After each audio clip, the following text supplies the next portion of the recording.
जय मां विंध्यवासिनी, हर हर महादेव। आप सभी का स्वागत है हमारे YouTube परिवार में। आज इस विषय को हम सभी जानेंगे। एक अति उत्तम विषय है कि ब्रह्मा और विष्णु जी के गुरु कौन हैं। उनके अवतारों में, विष्णु जी के अवतारों में तो गुरुओं का वर्णन आता है, लेकिन जो साक्षात भगवान श्री नारायण है, भगवान विष्णु हैं, उनको कब और कैसे गुरु दीक्षा मिली, किस प्रकार से उनको दीक्षा मंत्र इत्यादि मिला, ब्रह्मा जी के गुरु कौन हैं, उनको कब दीक्षा मिला, इस विषय को हम सभी आज जानेंगे। अत्यंत उत्तम विषय है, इस विषय को जानना चाहिए। ऐसा कहा गया है कि हरिहर में भेद नहीं करना चाहिए। जो महादेव हैं और भगवती महामाया जगदम्बा हैं, महादेव और महाशक्ति, उन दोनों को ही के द्वारा ब्रह्मा विष्णु रुद्र की उत्पत्ति होती है। प्रलय काल के पश्चात पुनः जब कल्प भेद के अनुसार, कल्प का जब अंत होता है, नए कल्प का आरंभ होता है, तो पुराणों में इस बात का वर्णन है कि अनेकों प्रकार से सृष्टि की रचना होती है। दूसरी बात यह है कि ब्रह्मा विष्णु रुद्र या भगवान देवादिदेव महादेव, उनके द्वारा रचित यह पद हैं ब्रह्मा विष्णु महेश। साथ ही इंद्र भी एक पद है। अपने कर्मों के कारण ही कोई व्यक्ति श्रेष्ठ कर्म, श्रेष्ठ पुण्य को प्राप्त करके इस प्रकार के पद तक पहुंचता है।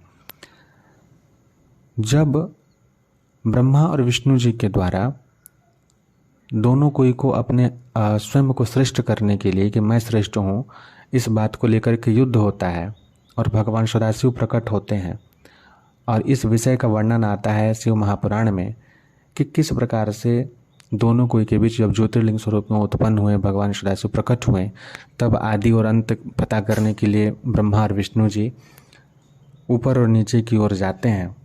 और फिर ब्रह्मा जी के द्वारा केतकी के पुष्प को के द्वारा झूठी गवाही दिलाना, ब्रह्मा जी को दंड मिलना, विष्णु जी को वरदान मिलना, पुनः ब्रह्मा जी को अनेकों प्रकार से वरदान देना कि उनकी मूर्ति और मंदिर तो नहीं होंगे समग्र संसार में, लेकिन यज्ञ इत्यादि कर्म ब्रह्मा के बिना, ब्रह्मा जी के द्वारा उनके पूजन इत्यादि के बिना कभी पूर्ण नहीं होंगे।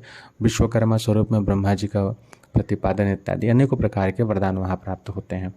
उसके पश्चात जो है भगवान सदाशिव, यहीं पे वर्णन आता है कि भगवान सदाशिव अपने पंचानन स्वरूप से प्रकट होकर के 5 मुखों के द्वारा किस प्रकार से पंचानन स्वरूप में प्रकट होते हैं, इसका वर्णन आता है। और उनके द्वारा इनको उपदेश दिया जाता है। किसको? ब्रह्मा और विष्णु जी को। जहाँ पे उन्होंने बताया है कि भगवान सदाशिव के ही विभूति स्वरूप रुद्र और महेश्वर तो और उत्तम कृत्य हैं। यानी कि रुद्र और महेश्वर जो हैं भगवान सदाशिव के साक्षात पूर्ण स्वरूप से उत्पन्न हैं, लेकिन उनको कभी भी महामाया अत्यधिक विमोहित इत्यादि नहीं करती, जिसके कारण उनकी बुद्धि स्थिर रहती है और उनको जो है कहीं कभी दंड प्राप्त नहीं हुआ है, क्योंकि वो साक्षात सदाशिव के स्वरूप हैं।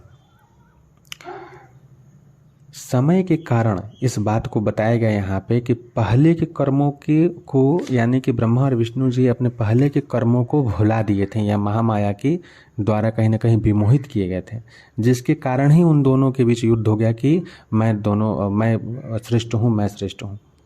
इनके लिए भगवान सदाशिव जो है वहाँ पर शिवलिंग के स्वरूप में प्रकट होते हैं, जिसके विषय में कहा गया है कि यह अरुणाचल प्रदेश में स्थित है। पुराण में इसका वर्णन होता है। और वही वह स्थान है जिस जगह पर भगवान सदाशिव प्रथम बार जो है भगवान विष्णु और ब्रह्मा जी को मंत्रोपदेश देते हैं, जिसके विषय में उन्होंने कहा सर्वप्रथम कौन सा उपदेश मिला है, तो प्रणव का जो है उपदेश भगवान सदाशिव के द्वारा दिया गया है। और महामंगलकारी प्रणव जो है, जो प्रकट हुआ, उसके विषय में कहते हैं कि ओमकार वाचक है और मैं वाच्य हूँ, यह मंत्र मेरा ही स्वरूप है। प्रतिदिन प्रणव का स्मरण करते रहने से मेरा ही स्मरण होता है। जिसमें उन्होंने बताया कि उत्तरवर्ती मुख से अकार, पश्चिम मुख से उकार, दक्षिण मुख से मकार, पूर्ववर्ती मुख से बिंदु तथा मध्यवर्ती मुख से नाद उत्पन्न हुआ। इस प्रकार 5 अवयव से युक्त होकर प्रणव का पूर्ण रूप से विस्तार हुआ और यह एक अक्षर हो गया, यानी एक अक्षर हो गया। और उसी प्रणव से इस समग्र संसार की उत्पत्ति हुई। बिंदु से नाद, नाद का स्वरूप जो है, बिंदु का स्वरूप जो है महामाया का स्वरूप है, यह बात ध्यान रखें। आप जब भगवती के अथर्वशीर्षम का पाठ करेंगे, देवी अथर्वशीर्षम, तो उसमें वहाँ पे बिंदु रूपेण कहा गया है। तो जो पूर्व के मुख से बिंदु स्वरूप में उत्पन्न किए भगवान सदाशिव, वो भगवती ही वहाँ से प्रादुर्भूत हुई। इस प्रकार से अपनी लीला को रचा और ओमकार यानी कि प्रणव का स्वरूप धारण किए। और उस 5 मुख से ही क्रम से यह जो आया, इससे जो अलग अलग अक्षर उत्पन्न हुए, इसी को जो है भगवान सदाशिव का पंचाक्षर क्रमशः आप जब देखेंगे तो आएगा। और इसी पंचाक्षर मंत्र से मातृका वर्ण प्रकट हुआ जो 5 भेद वाले हैं।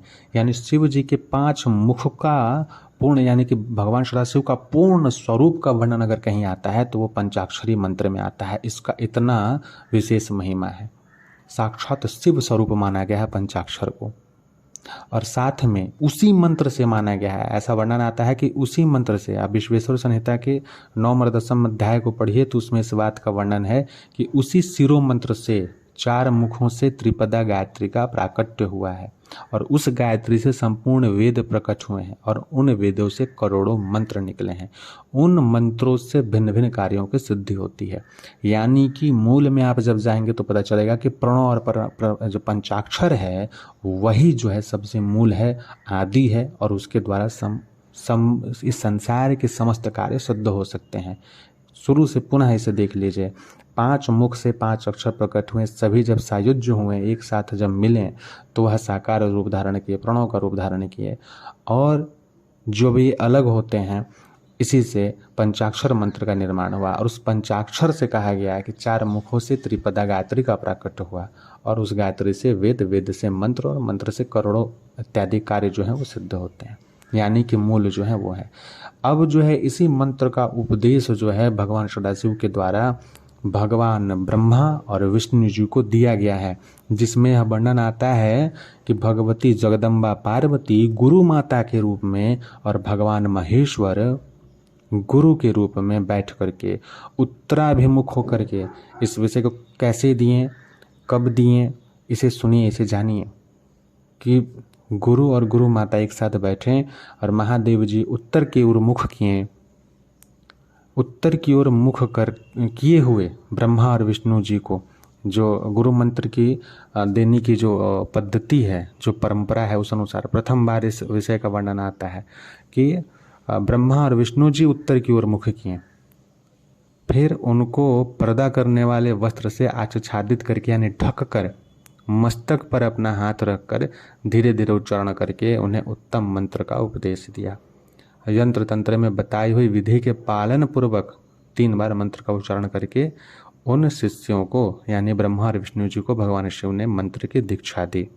और गुरु दक्षिणा के रूप में ब्रह्मा और विष्णु जी ने स्वयं को ही समर्पित कर दिया।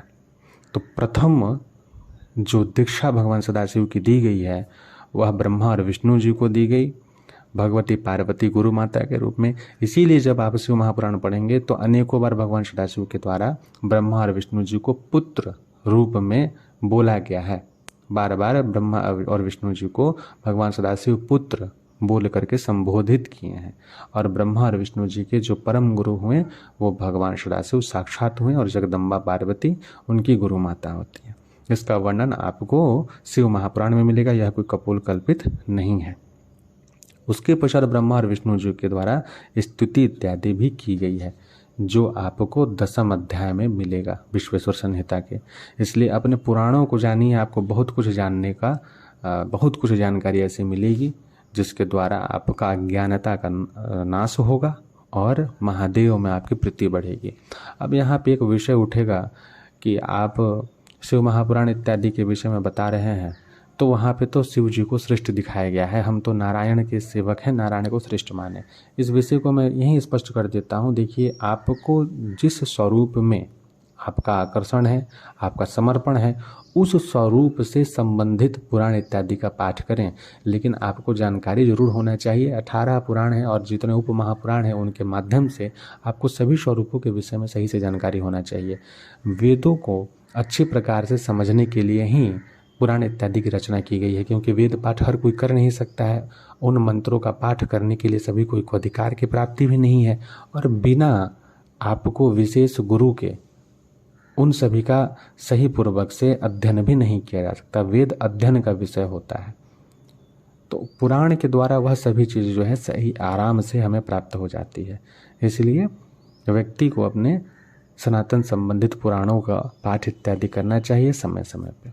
आशा करता हूँ आप सभी को आज के विषय से काफ़ी कुछ सीखने और जानने को मिला होगा। जय मां विंध्यवासिनी। हर हर महादेव।